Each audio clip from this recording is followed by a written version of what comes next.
مفکوره چې څوک ال د قرآن نه دا ته قرآن نشي نافظولی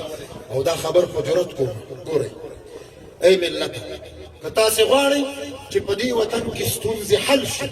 که تاسې غواړئ چې دې وطن کې د غلا نه وي، که تاسې غواړئ چې په دې وطن کې د قتال او وژنه نه وي، هدفي مرګونه دې نه وي، که تاسې غواړئ چې رشوت دې نه وي، چې تاسې غواړئ چې شراب نوشي دې نه وي، چې تاسې غواړئ چې زنا دې نه وي، والله بالله العظیم چې بغیر د نظام قرآني نه بله لاره وایي.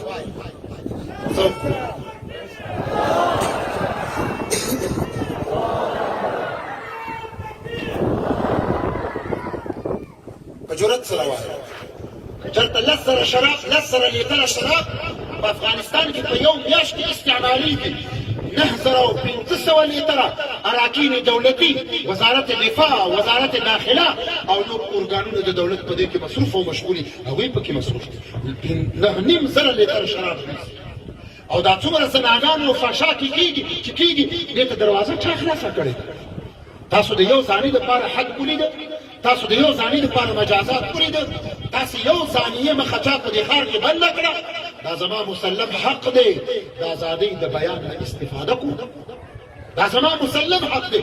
د زنا او د فحشا د عادي اعلان د ریاست جمهوري نه په وخت انتخاباتو کې ونه شو. ولې دا ښځې چې پارلمان ته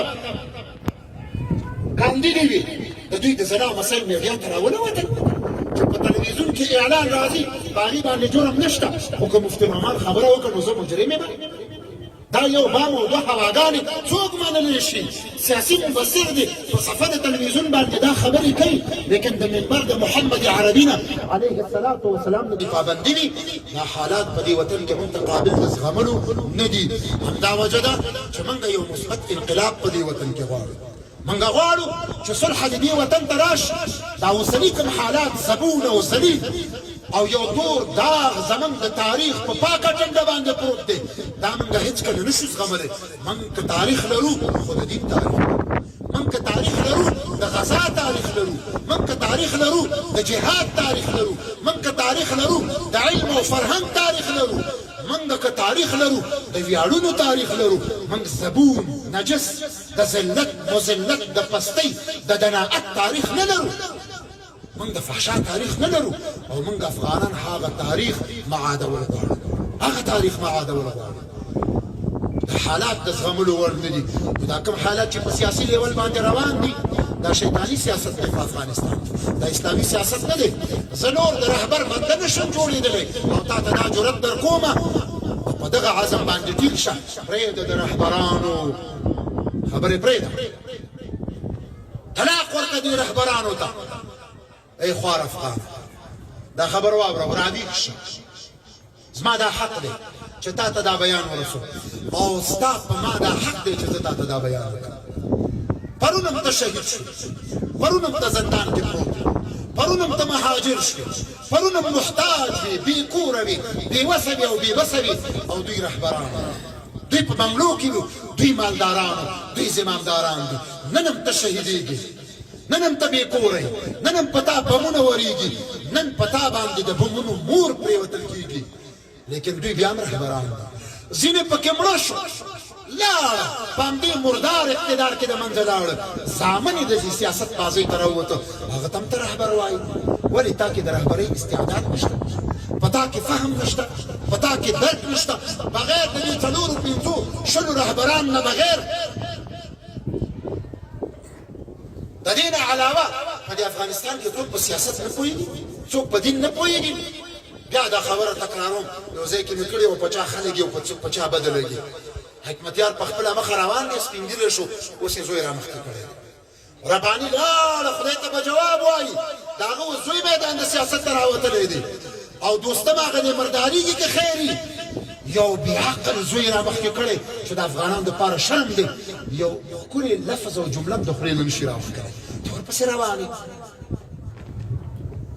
دا غضب که فارسیوان دی، که پښتون دی، که تاجک دی، که ازبک دی، که ترکمن دی، که پشی دی، په دې ټولو نازل شوی دی چې چېرته خره دي د دوی مشران دي. دا ناولی سیاست دی، د دې نه لاس ومینځئ. اگر چې موږ خپل ځای کې باید دا خبرې وکړو شاه صاحبانو ته مې دې سلامي مدرسې ته مشکلات نه جوړوم ولیکن حقایق وایم که هر چا د دې خبرو مسؤلیت راجع کو ما ته دې راجع کی ماته زه پوهېږم او د دې خبرو جواب پوهېږي عرض مې دا کو چې دا سیاست نابکاره سیاست دی موږ د دین حمایت ته ضرورت لرو موږ د دین ارتقا ته ضرورت لرو والله بالله العظیم دا هغه یو واړه حافظ احمد درته بیانوم هغه واړه حافظ د ده زور څومره دی دغه څومره قوت دی د بمونو موړه چې راخطا کړه والله بالله چې دا حافظ د امریکا دپاره د هغې نه ډېر زورور دی دا زما حافظ د مدرسې طالب د مدرسې چڼي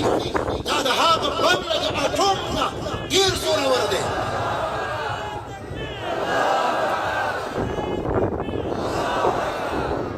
ولې دښمني مدارسو سره کېږي ولې په مدارسو پابندي نه کېږي ولې زما د مدرسې طالبان بایومیټریک شي ولې علما زندان ته وړل کېږي ولې علما شهیدان کېږي دشمن په دې باندې پوه دی دشمن په دې باندې پوه دی چې ټول کار ټول نظام ټول طاقت او ټول زور په دې ملت کې د ملا او طالب سره دی که نه اوس که نن د یو سیاسونو کې د یو د زوی واده وی